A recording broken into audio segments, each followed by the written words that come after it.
temps dans mon travail, ouais, c'est le matériel fondamental, non? Donc, normalement, je travaille pour projet. Donc, ça m'arrive une possibilité de faire un projet, une commande. Et normalement, c'est lié à un lieu. Et dans mon travail, ce que j'essaye, c'est de changer la temporalité de ces lieux à travers normalement des dispositifs qui ne sont pas très physiques, pas très lourds, qui sont légers et qui travaillent normalement avec la lumière ou avec les sons, de changer comment on voit, comment on entend ces lieux et finalement l'expérience du lieu.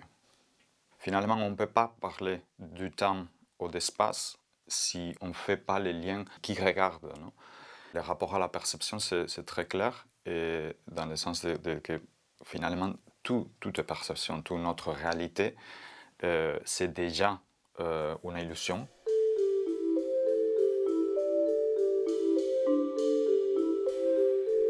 Les land art, ça m'intéresse dans ce sens de travail in situ. C'est un aspect très important de land art. Il y a un autre aspect que c'est l'échelle. Beaucoup des artistes de land art cherchent des lieux un peu dehors les rythmes normaux, dehors les villes, dans les déserts, des endroits un peu spéciaux. Dans mon travail, ça m'intéresse un peu, pas le contraire, mais c'est vrai que ça m'intéresse de travailler sur des endroits que normalement on est habitué à se promener ou à voir ou à expérimenter d'une façon et de transformer ces lieux. Et dans cette transformation, j'essaye de que les gens s'approchent à ces lieux de manière différente. Je connais ces lieux très bien, mais j'arrive à ces lieux et en fait c'est un autre lieu. Mais physiquement, le lieu n'a pas changé, c'est une question de perceptuelle.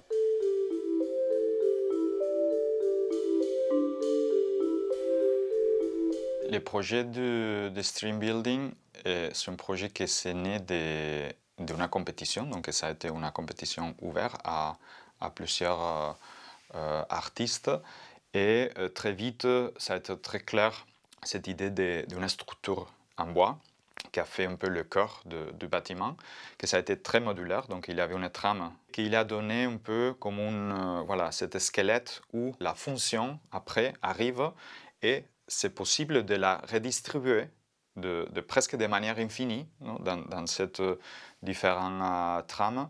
Et même si on peut penser que c'est possible, non, de changer les volumes qui sont, une part du bâtiment sont attribués à des résidences, une autre à des hôtels.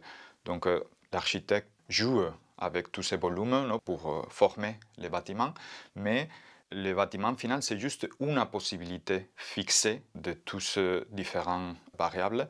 Donc, ça qui m'intéressait, c'est qu'avec l'installation, on peut parler de tous ces concepts que c'est déjà intégré dans la structure, dans la trame, dans les modules structurels en bois, mais parler d'une manière beaucoup plus abstraite et presque faire une espèce de sketch de les idées ou de toutes les possibilités en fait qui peuvent exister dans ces bâtiments et de les montrer dans le même bâtiment. Non? C'est utiliser les bâtiments comme dispositif d'écran pour projeter des idées.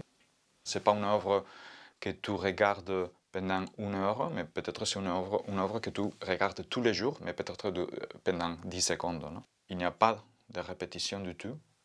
C'est toujours une œuvre qui continue, et que chaque fois, c'est un algorithme qu'on a créé, un programme qui explore toute cette possibilité des modules, mais toutes les combinaisons que l'installation va créer, c'est des combinaisons ouais, infinies.